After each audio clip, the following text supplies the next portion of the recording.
Hola, ¿qué tal? Y bienvenidos a su canal confiable de información. Estamos aquí con Lalo y Emiliano. Hola, ¿qué tal? Hoy vamos a hablar del derecho al trabajo. Sin embargo, antes de poder profundizar en este derecho, vamos a tomar 4 conceptos fundamentales. El primero es la ciudadanía, el segundo es el derecho civil, el tercero es el derecho político y por último vamos a explicar qué es un derecho social.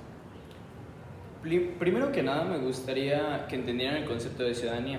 La ciudadanía es un vínculo con una entidad política que otorga ciertos derechos a un individuo y así lo reconoce como ciudadano.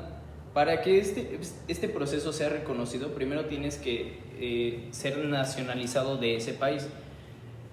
Para que tú seas nacionalizado en ese país, tiene que ser de dos formas, por naturalización o al nacer en este.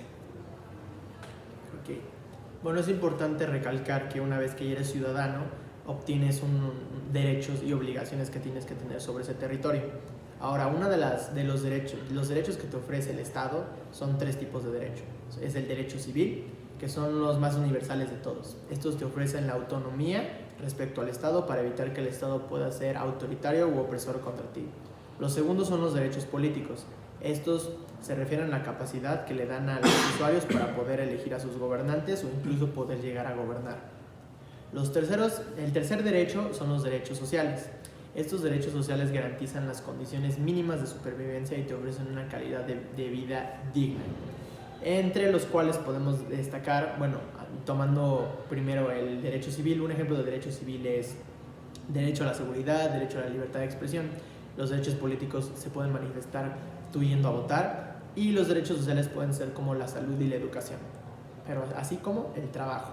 Ahora vamos a hablar del trabajo. El derecho al trabajo es el derecho fundamental humano por el que toda persona tiene el derecho al trabajo, a la libre elección del mismo, a condiciones equitativas y satisfactorias del trabajo. Es posible observar que entre 1950 y 1980 la desigualdad de ingresos entre estados se redujo, pero que entre 1980 y 2010 ha permanecido casi invariable como proporción de la desigualdad observada en 1950. De hecho, la desigualdad de ingresos entre estos estados fueron mayor en 2010 que en 1980. El informe, además, reporta que no solo no se observa convergencia entre los estados en materia de ingreso, sino que a la anterior que algunos estados, por ejemplo, Oaxaca, Guerrero, Chiapas, lo más pobre de todo el país.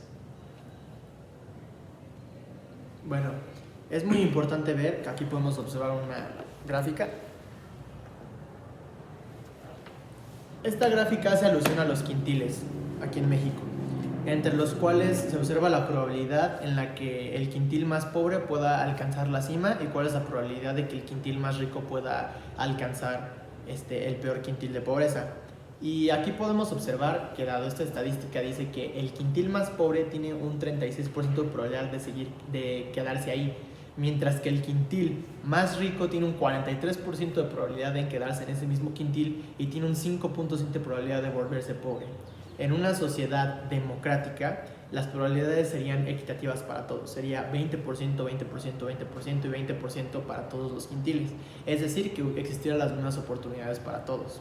Ahora, hablando de una sociedad democrática, nosotros queremos explicar una noticia. De acuerdo a Nexos, en febrero de 2016, el presentador Raúl Araiza concluyó que si queríamos más dinero teníamos que chingarle más. Ahora nosotros vamos a analizar esta situación y vamos a explicar las desigualdades en México, dado que en México no se puede escapar de estos quintiles de pobreza nada más trabajando más. Más que hablar qué número de horas que trabajan los mexicanos, la precarización del empleo, lo raquítico del salario mínimo o la brecha entre la remuneración de hombres y mujeres, lo que nos interesa es reflexionar sobre los factores que hacen pasar al hay que chingarle. Por movilidad social se entiende la facilidad con la que una persona puede cambiar su condición socioeconómica a lo largo de su vida, moviéndose hacia arriba o hacia abajo. Ahora, ¿qué tan factible es esto en México? Vámonos con los datos. 48 de cada 100 mexicanos que nacen en el quintil de la población más pobre se quedan ahí durante toda su vida. Pese a chingarle, solo 4 de cada 100 mexicanos de los nacidos en este segmento de la población podrán llegar a escalar hasta el quintil más rico.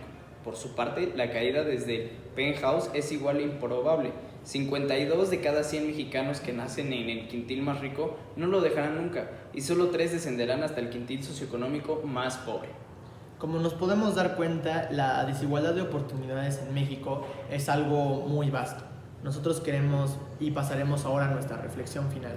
¿Qué es lo que podemos concluir sobre esto? Emiliano. Podemos concluir que hay una gran desigualdad con respecto al trabajo.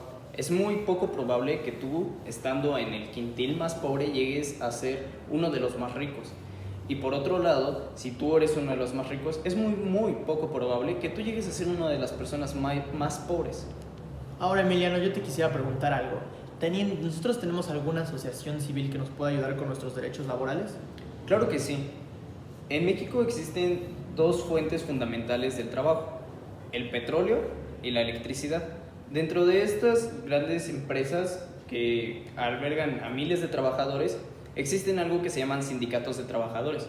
Por parte de la Comisión Federal de Electricidad existe algo llamado SUTERM, que es un sindicato independientemente a la empresa que vigila que la empresa no viole los derechos del trabajador, cobrándole una pequeña comisión para el sindicato. Ok. Ahora, yo puedo concluir que en México este derecho está, podemos decir, bien fundamentado y bien planteado. Sin embargo, la aplicación de este derecho, incluso teniendo una gran cantidad de asociaciones civiles y un gran poder entre los sindicatos, podemos ver que estadísticamente la mayor parte de la población está mal, por lo que podemos decir que el Estado mexicano no es una buena entidad que aplique y apele a la democracia. Por otro lado, también queda recalcar que México es uno de los países que más trabaja y con el salario mínimo, pues con uno de los salarios mínimos más castigados en todo el mundo. Entonces, el hecho de chingarle más no significa nada. Exactamente. Y bueno, eso sería todo. Muchas gracias. Gracias por su atención.